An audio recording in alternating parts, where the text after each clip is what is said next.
A Mochi moment from Mark, who writes, I just want to thank you for making GLP-1s affordable. What would have been over $1,000 a month is just $99 a month with Mochi.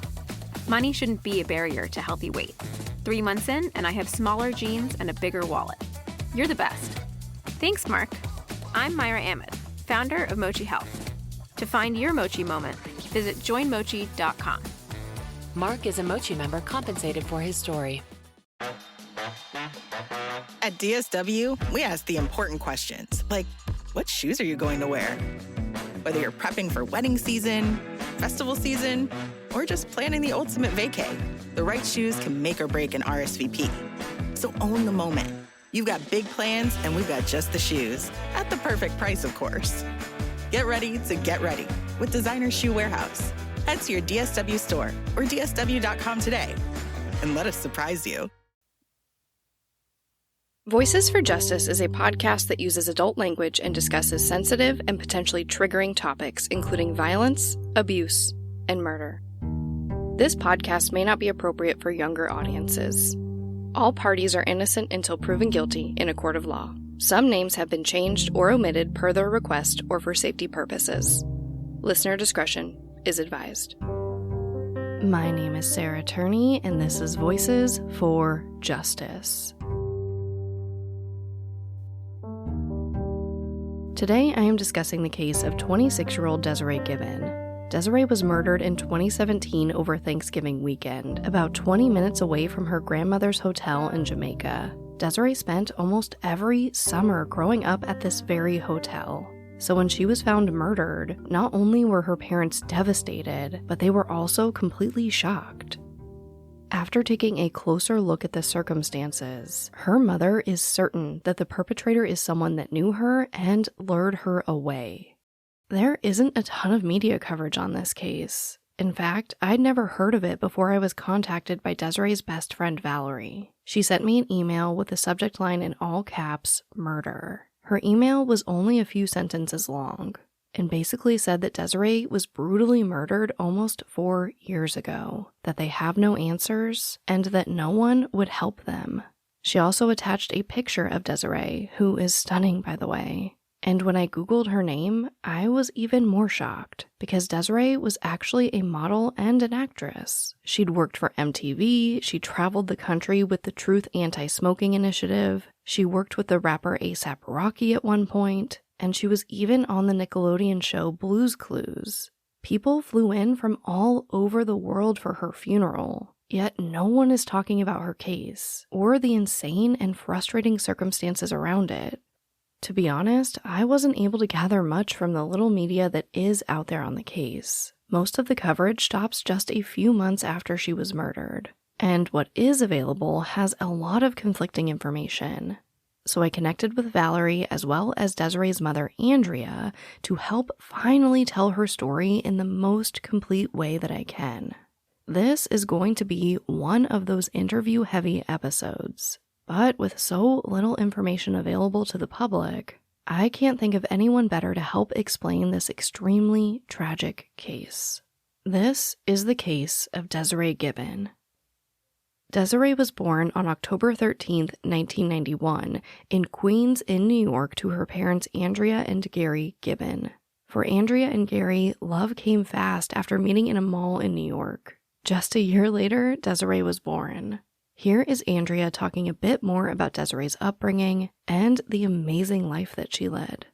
Yeah, sure. So I met Desiree's father about 31 years ago, and we got together very quickly, and we lived together for about a year, and then we had Desiree, and she was our only child for 8 years until we had our second daughter, which was a very difficult adjustment for Desiree because she'd been the only child for 8 years. And then 4 years later, we had our third daughter. So now you have 8 years between Desiree and Mariah, and then there were 12 years between Desiree and Chloe. So it was difficult adjusting with, so many years in between. When Desiree was graduating high school, Chloe was graduating kindergarten. So I look back to what was I thinking? I should have had my kids closer together, but nevertheless, that was our family dynamic, and it worked for us. Yeah, Desiree was extremely early, hitting all her milestones. By 2 months, 2.5 months, I think she was sitting up on her own. She completely walked by herself at 7 months. Everything was video recorded back in that day. And it was incredible to see what she was doing. She was potty trained just after, I think, 13 or 14 months, very early. She was a happy baby, very, very happy. And she made people happy. And, as she grew up, she just had developed this personality with the best sense of humor. And she had tremendous amount of accents that she would just, whether she picked them up on TV or in the movies, she would just speak in all these accents. And I'm like, who is this kid? Like, she was really amazing. She very outgoing, bubbly personality. She loved life. And, from a very young age, she knew that at some point, she had previous lives, and she would, talk about her future and what she wanted to do. And she grew up always wanting to be an actress. There was one year she went to school, and when they had, I think it was Halloween or something, and she dressed up in this very fancy dress as a Oscar-winning actress. And it was so funny when she went to school and she had on this big, long purple gown, and she gave her acceptance speech and everything. And she knew what her path in life was. And, there were other conversations with her that she always said to me, Mom, I'm going to die when I'm young. So I used to always tell her, Des, why do you say that? You don't say that to me. Parent doesn't bury the child buries the parent. She says, no, I'm telling you, Mom, I'm going to die when I'm young, because only the good die young.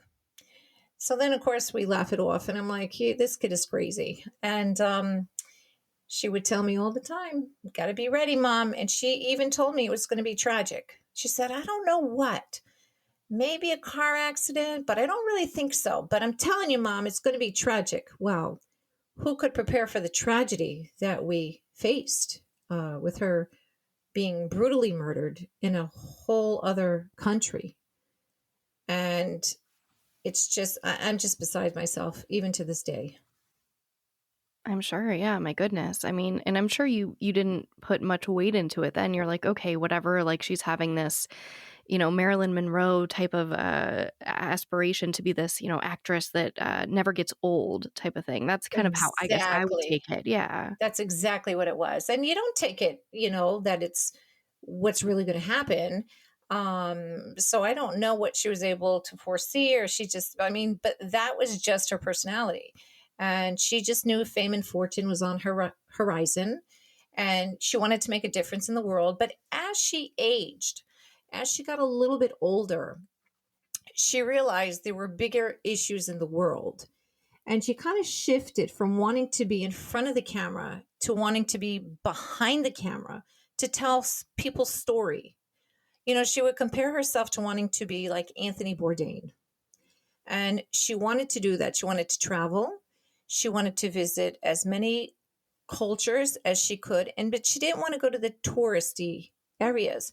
She wanted to really be out in the country and really see how people live. And, she was all about equal rights. She hated the racial disparities.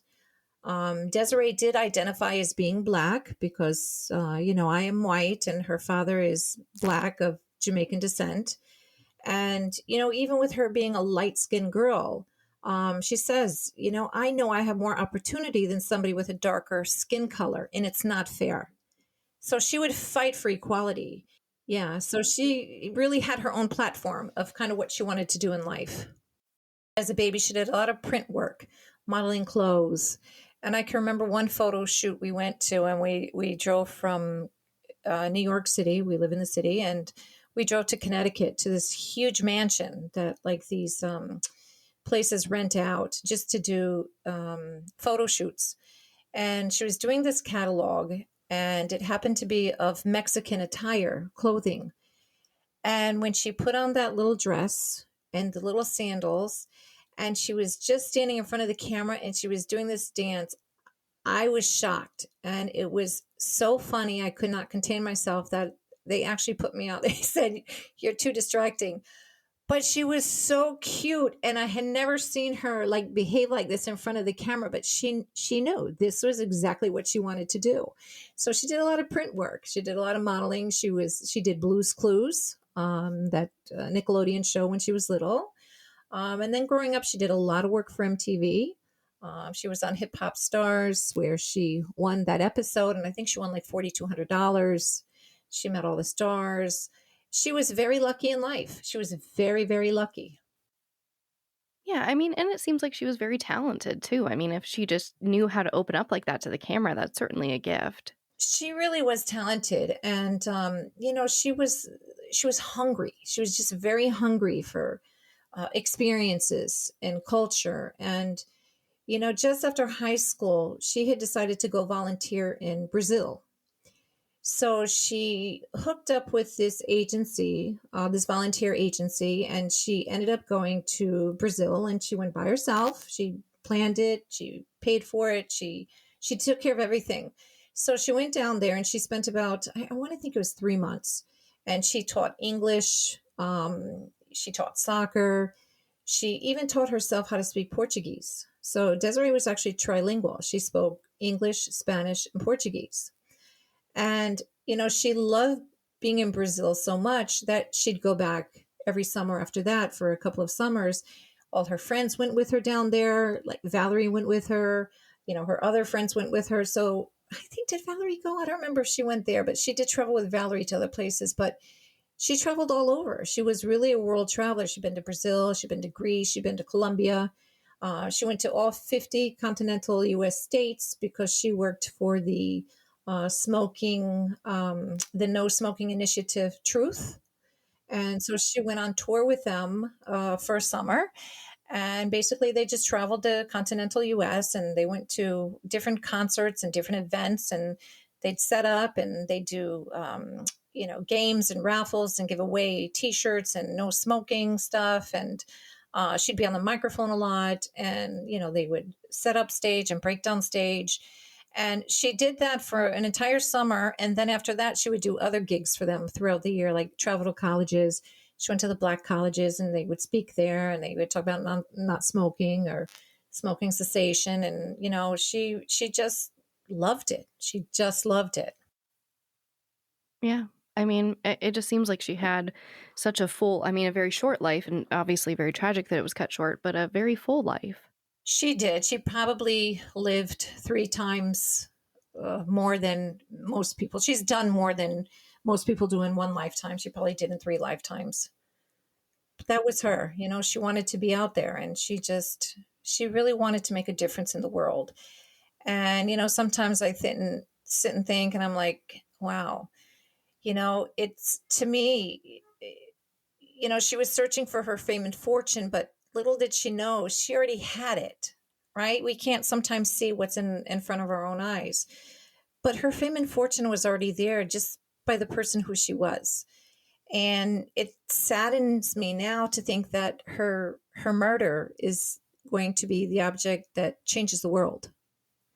And somehow, some way, I have to think that even in the tragedy, she would be happy that we're still fighting and, with the hopes of finding her murderers and changing some laws, that her life did make a difference.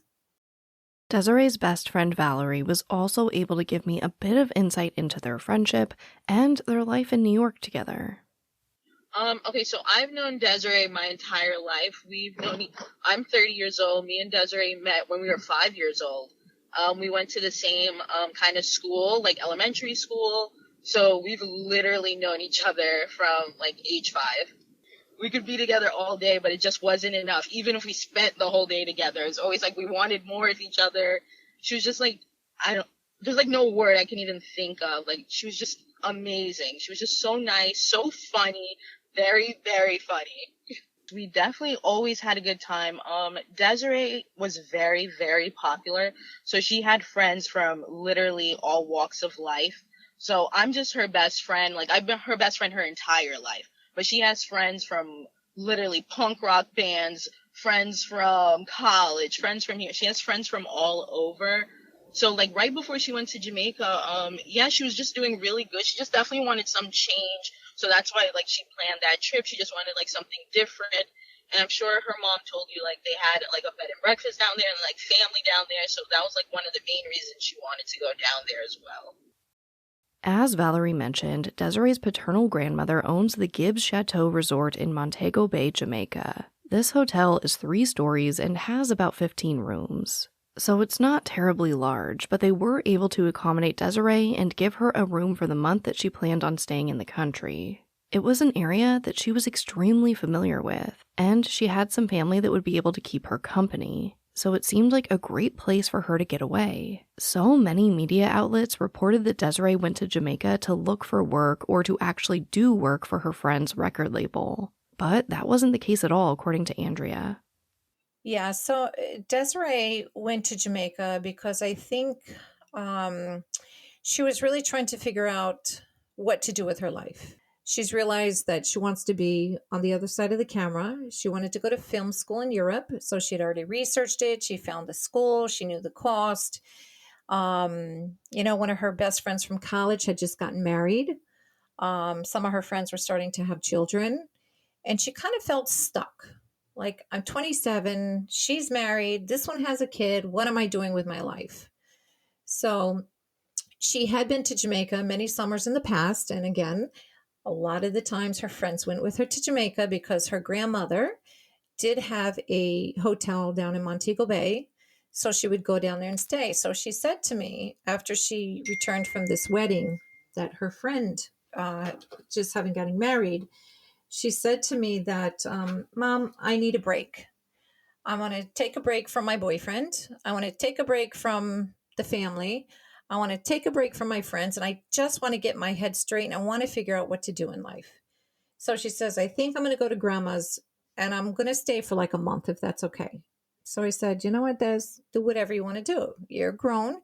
If this is the thing that you think is going to help you, I'll support you. So she booked her ticket for 1 month time.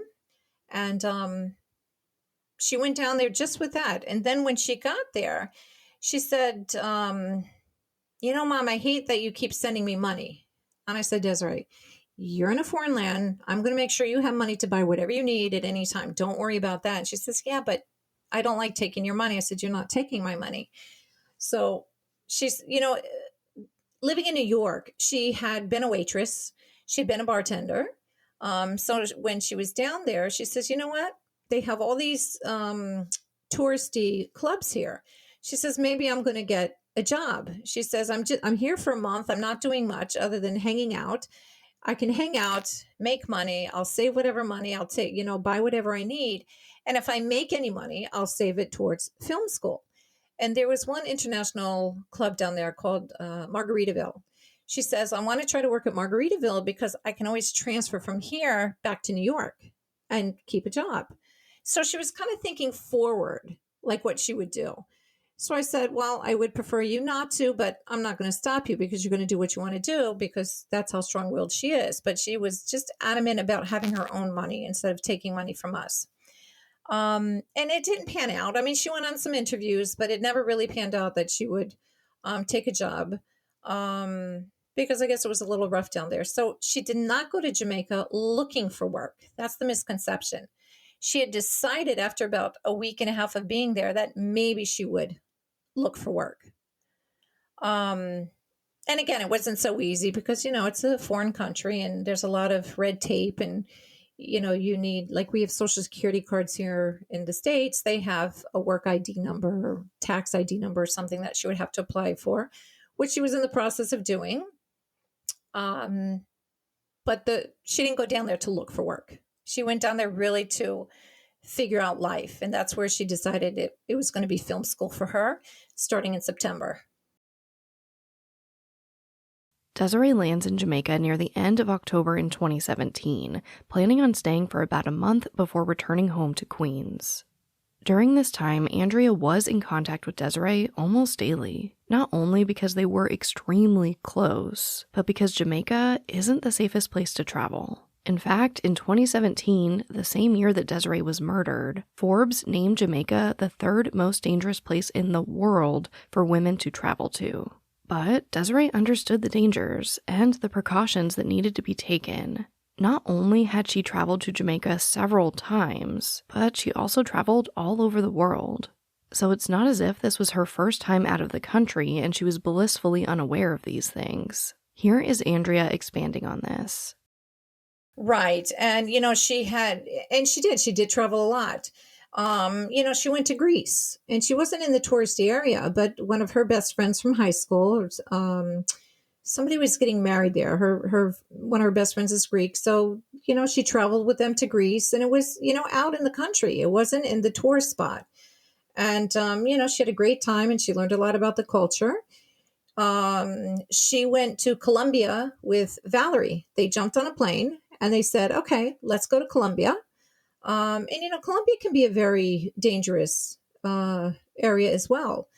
But Desiree was so highly intelligent. She was well-read. She was book smart, but she was street smart too. She's very street smart. She had a lot of common sense, and she really was all about safety. So she knew how to keep herself safe. Her dad used to tell her every day, Desiree, don't be roaming around Jamaica. It's dangerous. Desiree, watch your back, stay with people. And she says, Dad, I've been to Rio how many times? And Rio is much more dangerous than Jamaica. She's like, I've been to Jamaica. I know Jamaica. And you know what? She never left the hotel by herself. She didn't travel alone. She went out always with somebody else. And if they left the hotel, they took a taxi from the hotel and the same taxi would pick them up. So she wasn't stupid. Another thing I couldn't find in any of the media reports was really what Desiree filled her time with in Jamaica. According to Andrea, Desiree was really just living her best mid-20s life. She was enjoying her time with family at the hotel, she was going to clubs, and she was meeting new people. She had met a lot of people down there this time. And the people that she met were actually, they were known as the elites, meaning that they came from very wealthy families. They had good backgrounds. But just, it's looking at it now, although they may be elite because they have money, they could be paying off everybody for anything that they do. And she hung around these people probably 3+ weeks. And on a daily basis, whether it's in the club or walking around or whatever. So she got to know them very quickly. I just don't know. I think she just trusted this group of people and they just, I don't know. I wish I knew. I wish I knew. One publication that did cover this case quite a bit when it first happened was the New York Daily News. According to a 2017 article from them, Desiree's boyfriend at the time, Phil Rodriguez, told the publication that she complained to him about having problems with some of these new friends, stating, quote, some friends were responsible, law-abiding citizens with jobs, but she also made friends with what she called poor girls from the other side of town. I wouldn't be surprised at all if she made what she thought was friends, but they were actually plotting against her. End quote. But when I brought this up to Andrea, she said that Phil never told her about this, and that Desiree never brought it up to her either. That was the only time that I ever heard that. I didn't hear it from anybody else. So I'm not sure, because I always say, but who was she having an issue with? Because Desiree didn't keep secrets. So I don't know the conversation between her and Phil at that time, that she was having an issue. And, it might have been something so trivial, that kind of stood out in his mind, but she had never said anything to me about it. And she wasn't somebody to hold back, not even if she thought I would be scared.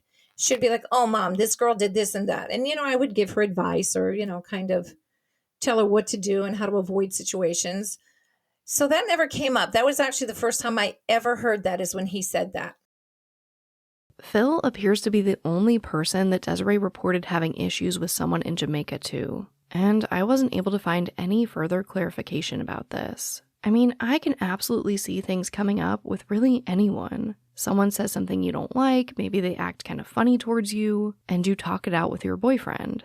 But were these possible issues really enough to make someone want to kill Desiree? I don't know. This episode of Voices for Justice is sponsored by Chewy.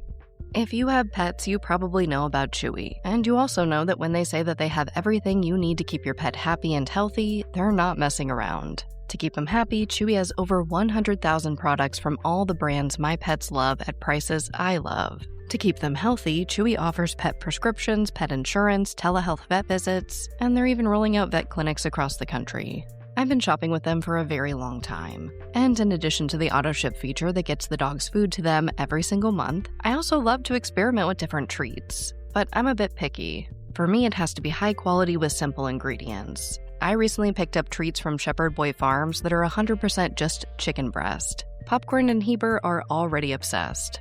Chewy has everything you need to keep your pet happy and healthy. And right now, you can save $20 on your first order and get free shipping by going to chewpanions.chewy.com/Sarah E. Turney. That's chewpanions.chewy.com/Sarah E. Turney to save $20 on your first order with free shipping. chewpanions.chewy.com/Sarah E. Turney. Minimum purchase required. New customers only. Terms and conditions apply. See site for complete details. This episode of Voices for Justice is brought to you by Quince. I've been trying to be more intentional about what I wear each day. I'm leaning into pieces that feel effortless, comfortable, and still put together, and Quince has been my go-to. The fabrics feel elevated, the fits are flattering, and everything just works without overthinking it. They use premium materials like 100% European linen, organic cotton, and ultra-soft denim. And the best part? Everything is priced 50 to 80% less than similar brands. They work directly with ethical factories and cut out the middlemen, so you're paying for quality and craftsmanship, not brand markup. I recently just ordered their tiered linen dress, of course in black. I wanted to pair it with one of my favorite pairs of brown wedges. The problem was, I didn't have a brown purse. So I got that from Quince too. It's one of my favorite outfits. It's easy, effortless, and feels amazing, especially as we're getting a little bit warmer here in Phoenix.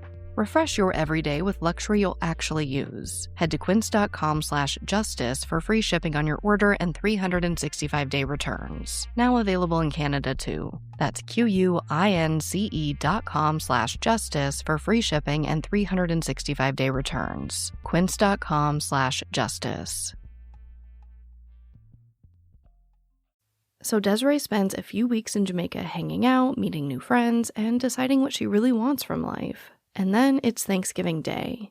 Desiree actually spoke to a ton of people on this day, just calling them to say that she loved them, happy Thanksgiving, all of that. But this would also be the last day that anyone saw her alive. Here is Andrea outlining the last conversation she had with her daughter. I spoke to her on Thanksgiving a number of times throughout the day. We had texted, we had talked, we'd done some emails, and, she asked me to send a picture of the turkey. And so I did. And she's like, "Oh, it looks so good. I want to eat it." I'm like, "But you're a vegetarian. Why are you going to eat my turkey?" She's like, "No, I would eat it this year." Because, with Desiree, she tried everything. She tried vegan, vegetarian, pescatarian. But for a long time, she'd been a pescatarian. So we talked about the food, and they were having also a Thanksgiving dinner down there with her family. And, I have to tell you, she was so happy on this day. She had spoken to everybody she probably ever knew in life. All of her friends, her family, she spoke to her dad, she spoke to me, she spoke to so many people. So whether it was a text, a FaceTime call, a phone call itself, she spoke to everybody. So I spoke to her last at about 9:30 that night. And I asked her, "How was dinner?" And she said, "Oh, it was good. It was nice." And I asked her, "Did you do your hair? Did you get dressed up?" She's like, "No, but I didn't do my hair and I didn't put makeup on, but my skin looks really good, so I'm okay. And I said, okay, as long as you look presentable, because you can't attend a dinner and not look presentable. So, because she knew how I felt about that. You don't just go looking crazy. So, but she had not done anything like that. So we talked, and she told me she was really happy, and she finally found another reason to be down there.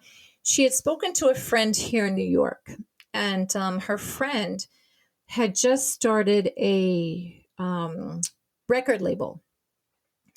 Now, prior to Desiree going to Jamaica, she had gone into the recording studio with one of these rap stars, A$AP Rocky. And she knew a lot of celebrities, and she was always kind of around them. So she went to the recording studio with him, this other girl who had just starting her own record label.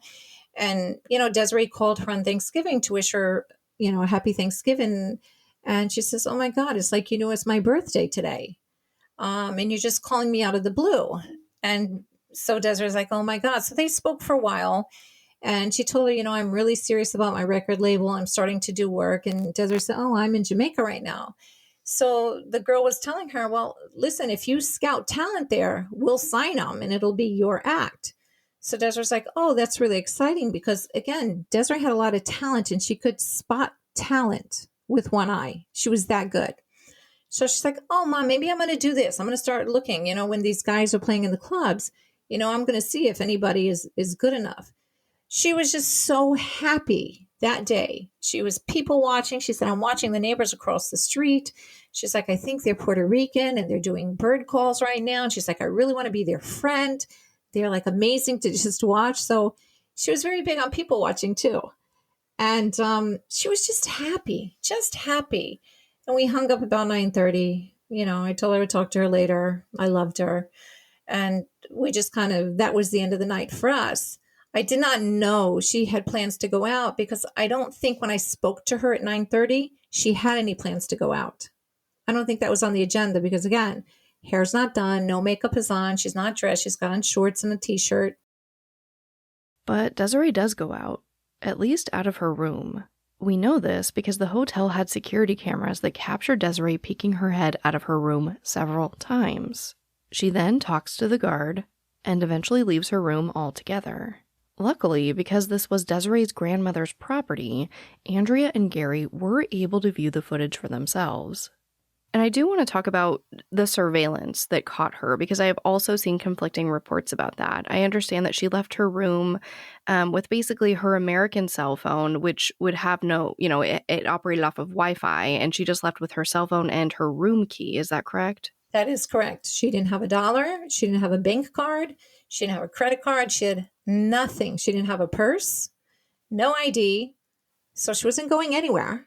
Right? She was just going downstairs to meet somebody for a quick minute or drive to the store or something. So it just didn't make sense. When we looked at the surveillance video, we saw her come downstairs at, I think, 11:27 p.m.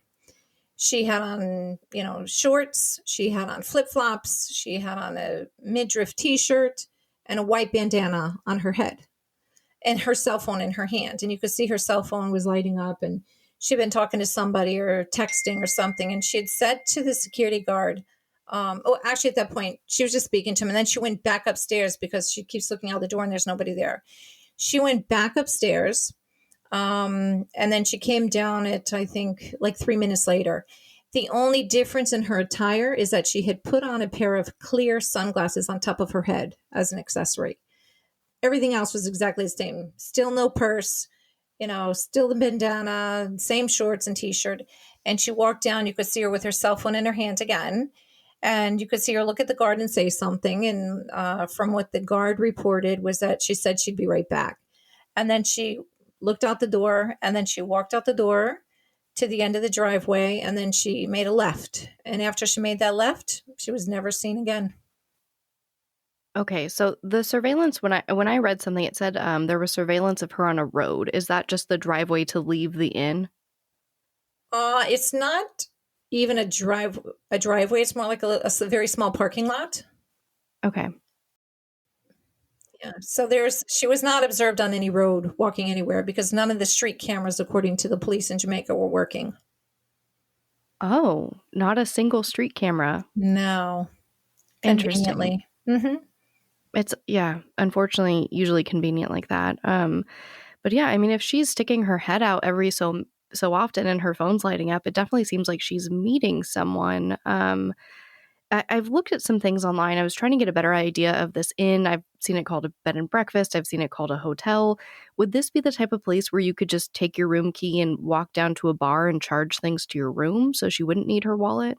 Not in this particular hotel where she was staying because, it's called the Gibbs Chateau, right? So it's really like a 3-story hotel building. They do have a restaurant in there, and the bar is there, but it's not where people come and hang out in this particular hotel and having drinks. It's really just the people that are staying there. It's not on the strip of like the touristy strip. That's just kind of like down the block around the way a little bit. So that's not the place people would go and hang out where she was staying. Okay. So it's possible that she was just leaving to meet up with someone with no plans to buy anything. Because me, I'm like, how do you leave the house without anything to buy anything with? If there's an emergency, whatever. Right. I don't think she had any intention to go anywhere. I think she was just going downstairs, maybe to the car to say hi. I really don't believe she was going anywhere. I think that she was kind of coaxed from the hotel, went downstairs, and again, the girl had no makeup on. Her hair wasn't done. She had a bandana. She had flip-flops. She wasn't going anywhere. She was not going anywhere. And so then I didn't hear from her on the Friday. And it was like, the Wi-Fi there is really bad. So it didn't surprise me. I wasn't worried. I'm like, okay, she'll call me. I didn't hear from her on Saturday. And I said, something's wrong. But you know what? I'm sure it's the Wi-Fi. She didn't get good reception. It was always in and out. And so I didn't bother her again that day. And then Sunday, I had gone out to my car. I was getting ready to go to work. And I sat in my car. And I got this really strange feeling that went through my entire body. And honestly, it was this feeling like, oh my God, it's finally happening for Desiree. She's in the right place at the right time. Oh my God, let me call her. So I called her and it went to voicemail. No, I'm lying. I text her. I'm like, oh my God, I just got this feeling. It's finally happening for you. Please call me. And she didn't answer. And I text her again and she didn't answer. And I said, okay, Wi-Fi is still no good. And that was on Sunday. Monday, I didn't hear from her. I'm getting a little freaked out. But again, in my head, I'm still chalking it up to bad Wi-Fi. And then on Tuesday morning, I got a call from her uncle, who was staying in the hotel the same time she was there. And he wasn't very nice to her. He'll tell you he was just trying to, protect her or keep her safe, but he wasn't nice. He didn't want her going into certain areas of the hotel. You can't get linens. You can't go in the kitchen. You can't do this. You can't hang out. You can't go out. And, her father told him, listen, she's a grown woman. You can't do that to her. Let Desiree be Desiree. So he called me on a Tuesday morning and the phone number that came up on my phone just said Jamaica. So I assumed it was Desiree because she bought a burner phone down in Jamaica. And I was just getting ready to start an executive meeting. So I'm in the boardroom and I'm sitting there, but I see it pop up and the meeting didn't start yet. So I answered it. And there's always this delay from Jamaica, initially. I'm like, Des, oh my God, Des, hey. And I don't hear anything. I said, Desiree? So then I heard the uncle's voice and he says, yeah, are you at work? I said, yes, where's Desiree? He's like, something's happened. Can you go home and call me back on this number? I said, no, I'm not going home. What happened to Desiree? He says, just go home and call me. So I hung up on him.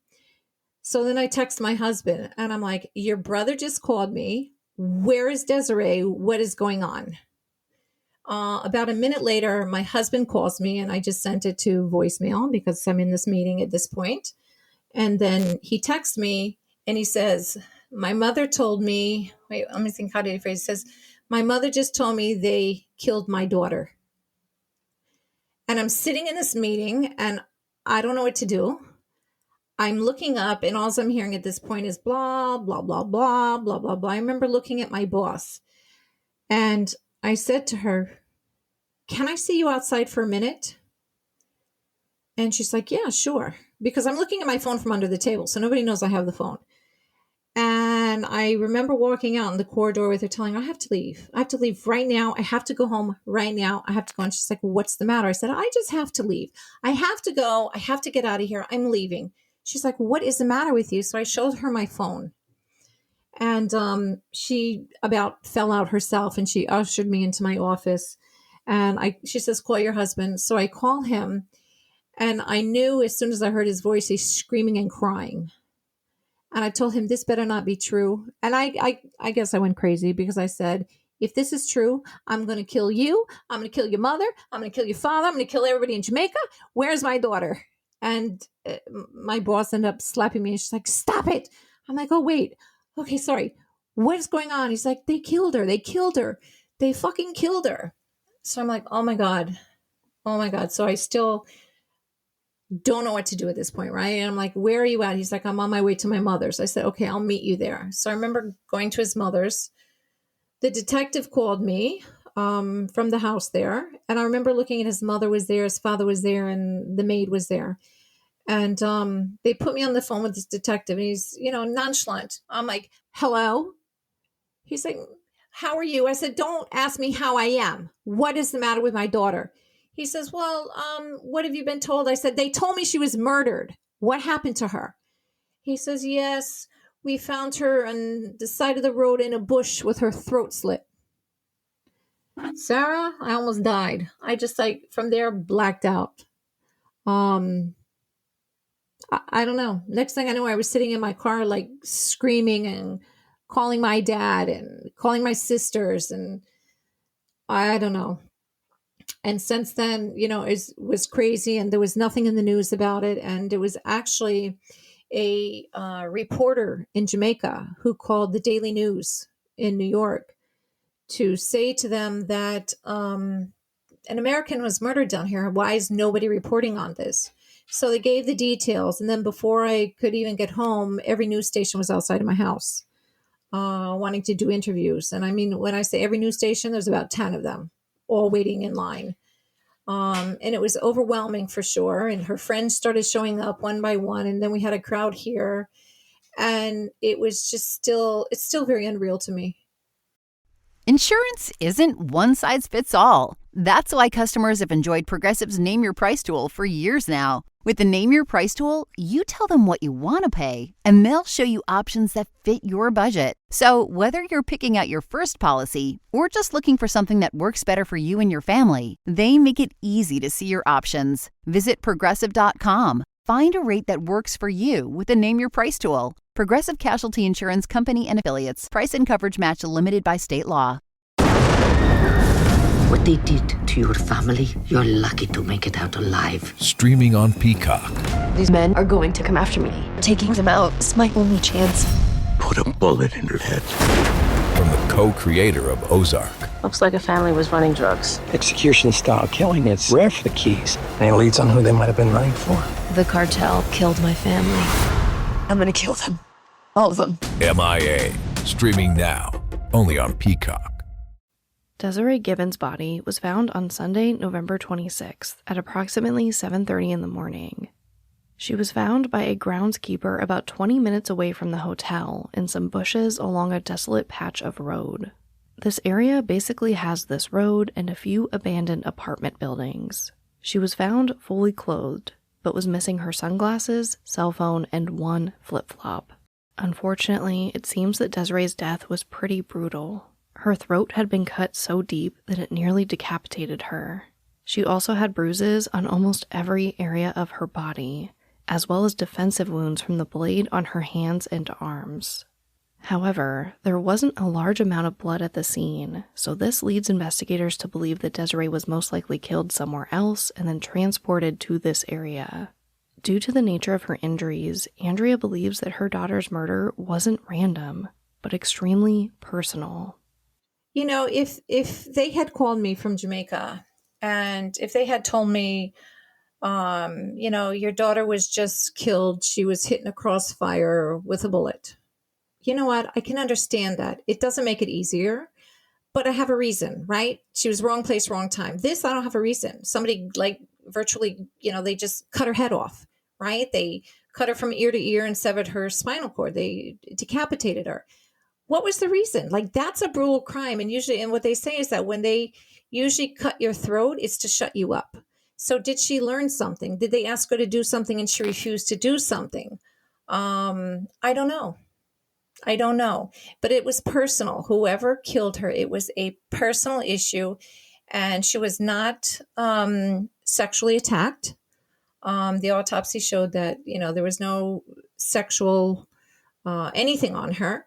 When they did find her, she had her clothes on. They were intact. Her shorts were buttoned and zipped up. Her underwear were on. Her bra was on. So I don't know. What did she either learn? What did she hear? What was she asked to do that she refused? Or was it really just somebody so jealous that they killed her? The Jamaican authorities were able to obtain 2 DNA samples from Desiree's body, one male and one female. They say that they have tested this DNA against 6 potential suspects, but it seems that the initial investigation didn't go much further than that. I do want to ask you about the investigation because I've heard you that you're not satisfied with it, and I don't blame you for a second from what I've heard. But I'd like to know more about that, specifically the 2 phones and the mix-up there, them not giving you access to records. What can you tell me about all of that? So Desiree did have 2 phones in Jamaica. One was her iPhone from home, and the other one was a burner phone that she bought in Jamaica just because it was cheaper to use a burner phone down there and buy the minutes. When I went down there to recover her body, the iPhone, of course, was never found. And to my understanding, when I initially met with the detectives, they had not found her Jamaican phone either. Prior to us getting to Jamaica, they had gone to the hotel and they had gone through her hotel room, searched her stuff, went through everything, I guess looking for clues or something. I don't know. I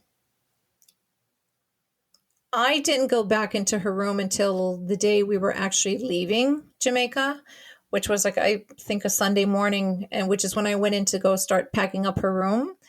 So while I was in her room, I found her Jamaican phone. And before calling the police, I'd gone through the phone. I took pictures of everything, all the phone numbers, any names. And she didn't have a tremendous stuff in there because it was such an old-fashioned, outdated phone. It was a flip phone, and it didn't take pictures. But I could see any like text messages that came through, anybody she called. So I took pictures of everything in the phone. And then we called the detective to say, we found her Jamaican phone here. What do you want us to do with it? So they said, we'll come out to there, we'll pick it up, and we'll take your statements. And it was ironic because virtually the detective blamed me for planting her phone in this room. He's like, we went through this room. We didn't see this phone. I said, well, it's in a black duffel bag. Nobody's been in the room. And so then when he went to the room again, he said, but where did that bed come from? Because in her room had a king-size bed and then a twin bed. And we said, what are you talking about? He said, that bed wasn't here before. I said, detective, how many of you came in here and ransacked this room? Did you guys even take pictures? His response was, no, why would I take pictures? I said, why would you not? It's an investigation. He said, but if I went to a hotel, a restaurant that she visited, would I take a picture of the restaurant? I said, I don't know. But this is her room and you went through her stuff.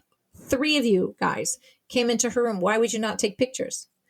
So then only later did we find out that they did find her Jamaican cell phone in that room. The uncle told us, and because they asked him, is this her phone? He said, yeah, I guess. And they just threw it back in the bag. They never took it.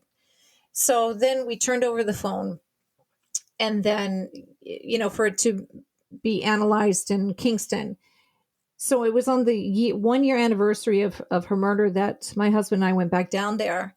And we said, what about her Jamaican phone? Are there any leads? Anything? They said, what phone are you talking about? You never gave us a phone. I said, what do you mean? Of course I gave you the phone. Go back and read your statement. So they said, oh, we'll step out a minute and we'll call Kingston. So he comes back and says, there was nothing in there there was no numbers, everything was blank. I said, that's not true because I took pictures of everything in there. So now they're getting nervous, right? And now I'm aggressive because they're saying, you're too aggressive, Miss Gibbon. You're too aggressive. I said, aggressive? My daughter is killed here and you're not doing anything. How do you expect me to be? Where's your children? They're home? Nice. So then with her iPhone, we said, did you get the phone numbers? Did you get her records from the iPhone? The detective says, yes, we got it, but it didn't prove fruitful in the investigation, so I deleted them. I said, you did what? Yes, I deleted them. I got them in the email, but there's no lead, so we deleted them. I said, no, you can't delete those numbers. You didn't show them to us. You didn't have a conversation with us. Maybe I can tell you something about those phone numbers that you don't know. Well, I saw your cell phone number. I said, really? So now they're scrambling to try and get these records again, right? To pull them from his deleted file. So I asked him, I said, what length of period did you request the phone numbers? 1 day. I said, why wouldn't you get a whole month? The month she was here, why didn't you get the entire month records? Why would you do 1 day and delete it? So they're not interested in solving this crime. They want me to go away. They want it to go away. You know, back then the tourism was really high. They didn't want it to be heard by this American being murdered down there. There's just no help. There's no help, and they're not interested in solving this case. You'd think that if they actually solved it, they could say, hey, yeah, we do have an issue here with crime, but we're working on it. You know, that's my thinking.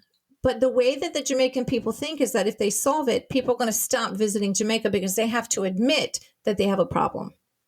To be honest, I'm just so confused at how they're picking and choosing things to investigate. Like, you know, they swabbed for DNA and found these 2 DNA samples, which is certainly much more expensive to do than something like finding phone records. So it's very puzzling to me why they're kind of picking and choosing what they want to look at in this case. It's crazy. When they found her body, her sunglasses were missing.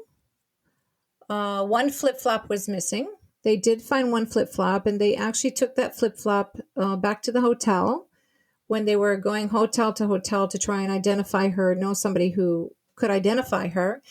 And when they had been led to the hotel she was staying in, they carried that flip-flop. And they asked the uncle, is this her shoe? And he says, yeah, I think so. He said, oh, okay. And they just threw it on the floor.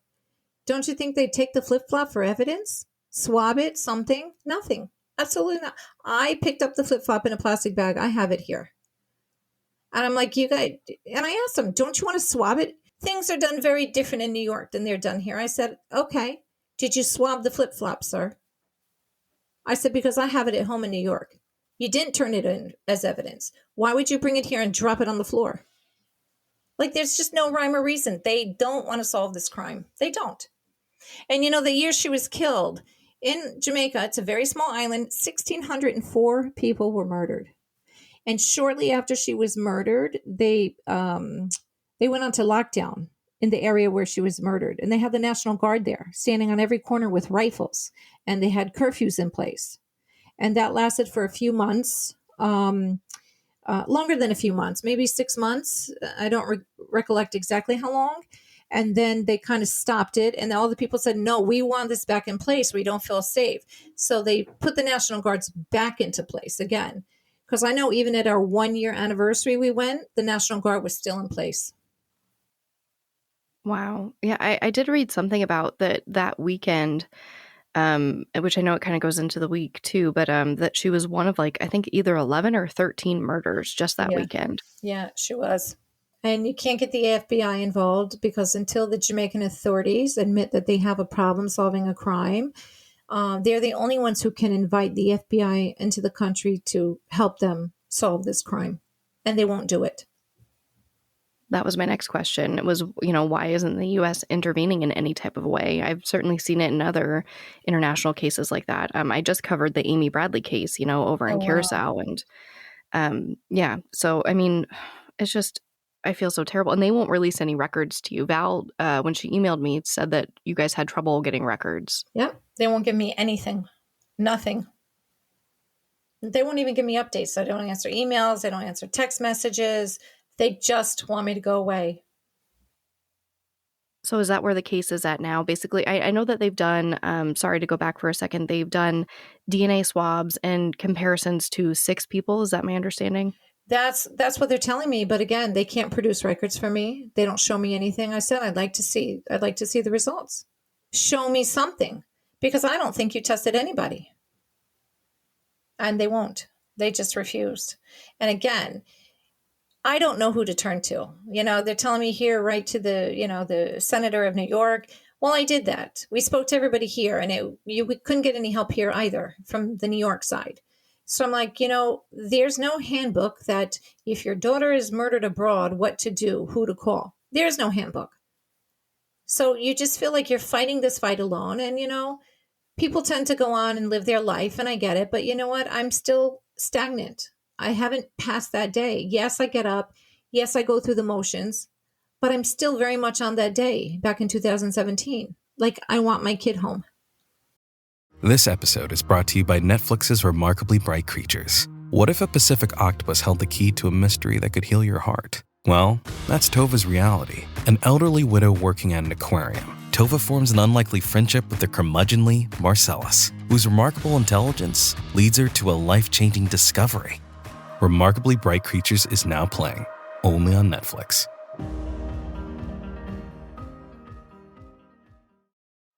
Hey, I like your new RAV4. Thanks, yours too. What does RAV stand for anyway? To me, it's the Remarkably Advanced Vehicle. Really? To me, it's the Runway Approved Vehicle for its amazing style. What about Remarkably Adaptable Vehicle because of its versatile cargo space? Or Really Admired Vehicle? Oh, or Really Awesome Vehicle. It really is the recreational activity vehicle. The stylish 2026 Toyota RAV4 Limited. What's your RAV4? The only real break in Desiree's case would come a few months later in January of 2018. This is when Desiree's Aunt Peggy received 2 phone calls from Desiree's American cell phone. The first call came in at 5:25 p.m., but there was only silence on the other end of the phone. The second call came in at 11:43 p.m., but by that time, Peggy had unfortunately fallen asleep.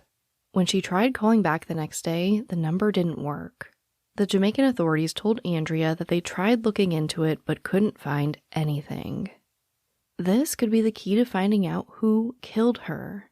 If they could just track down where this phone went, how it got from Desiree's body to whoever was calling her Aunt Peggy, they could potentially find the person or people who killed her. Whether they sold the phone or gave it to a friend, this could be the key to solving this murder. At this point, Andrea is convinced that the authorities know exactly who killed her daughter. I'm still in some degree of denial. And then I certainly have a lot of guilt because I feel like I'm not doing enough at this time. And then it's like COVID, and how do I work around COVID? And, you can't work with the police in Jamaica because they can't be trusted either, because I do believe they know who killed her and they won't give it up.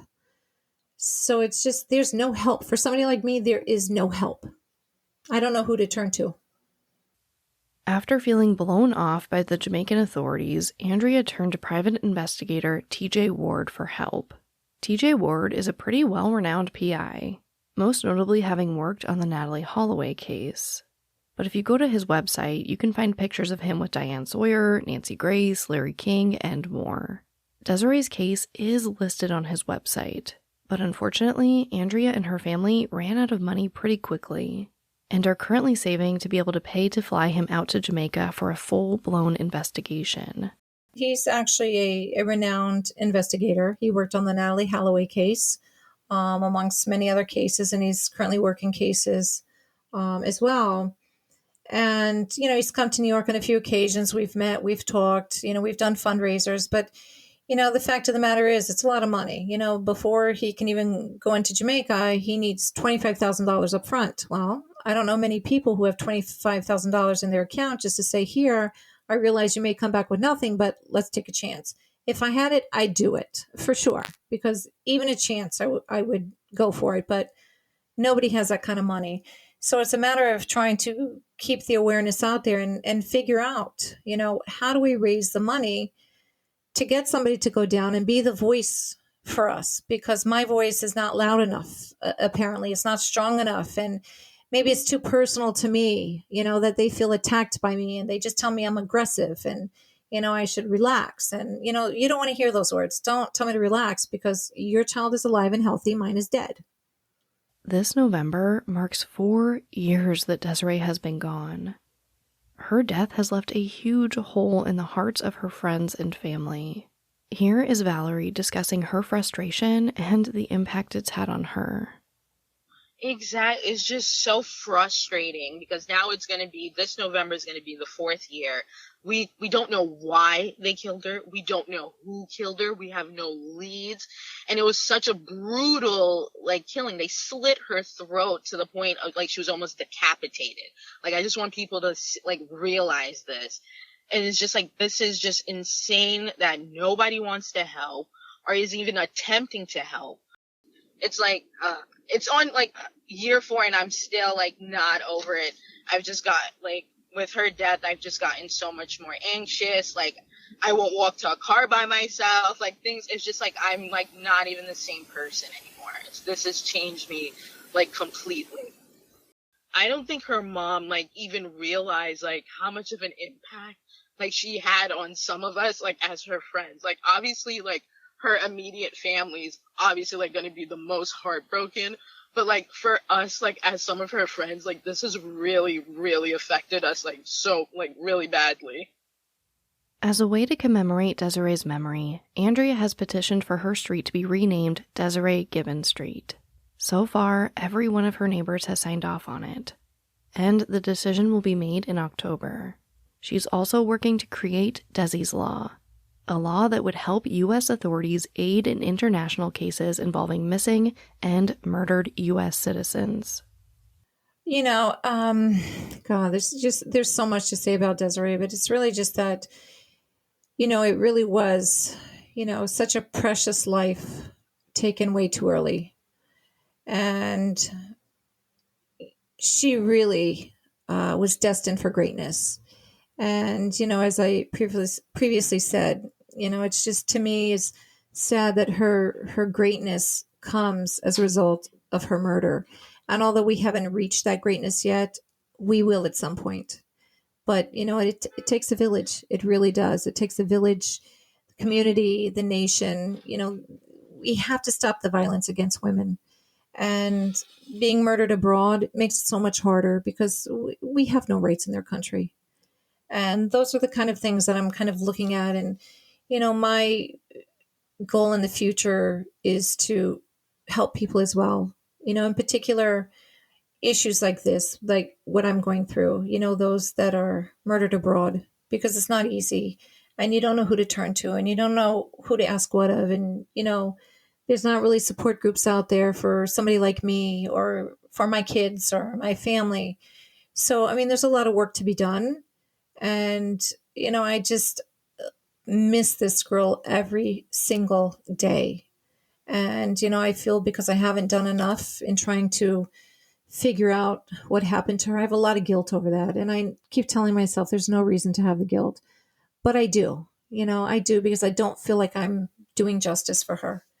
So we've kind of been pushing it out there a lot again. And I'm now going to sit down and print out hundreds of pictures of her. And we're going to put them all in a box with another letter. And we're going to send it directly to the Prime Minister and let him pick up picture by picture by picture. See, this really was somebody very important to many, many people. Andrea is so passionate and has some great ideas to try to solve her daughter's murder. But she needs help. Which brings me right to our call to action. For me, I think that if we could get listeners definitely to write to the Prime Minister, I think is so important. And certainly donations of any amount, every dollar helps. And that's what we really need. We just really need to raise the money to get somebody down there, be the voice. We're also putting money to the side to offer, a $10,000 US reward for people that talk. And now that COVID hit them and they're very hard up for money. And, what I've learned from the culture down there is they really won't do anything without money. And it has to be US money because that's of more value than the Jamaican money. So I've put aside money for that in the event that we can get some leads, up to, catching these people, we'll give them a $10,000 reward. There are a few ways you can reach out to Prime Minister Andrew Holness and politely ask him to look into Desiree's case. You can call him at 1-876-927-9941. You can email him at opmnews@opm.gov.jm. You can fill out the form on his website, or you can even send him a tweet at AndrewHolnessJM. To be honest, I tried to call the number and I didn't get an answer. So I think I'm going to definitely have to tag him in a tweet about Desiree. And of course, if you are able to donate anything to Andrea's fundraiser to be able to send private investigator TJ Ward to Jamaica, that would be amazing. But even if you aren't able to donate, it would still be extremely helpful to share the fundraiser. I will have a link to the GoFundMe and all of these numbers and emails in the show notes. Desiree seemed like the most amazing person who lost her life way too soon. If you've made it through this entire episode, please just take that extra moment and help her. But as always, thank you, I love you, and I'll talk to you next time. Voices for Justice is hosted and produced by me, Sarah Turney. For more information about the podcast, to suggest a case, to see resources used for this episode, and to find out more about how to help the cases I discuss, visit voicesforjusticepodcast.com. And if you enjoyed this episode, please take a moment to rate and review the show in your podcast player. It really does help more people find the podcast and these cases in need of justice.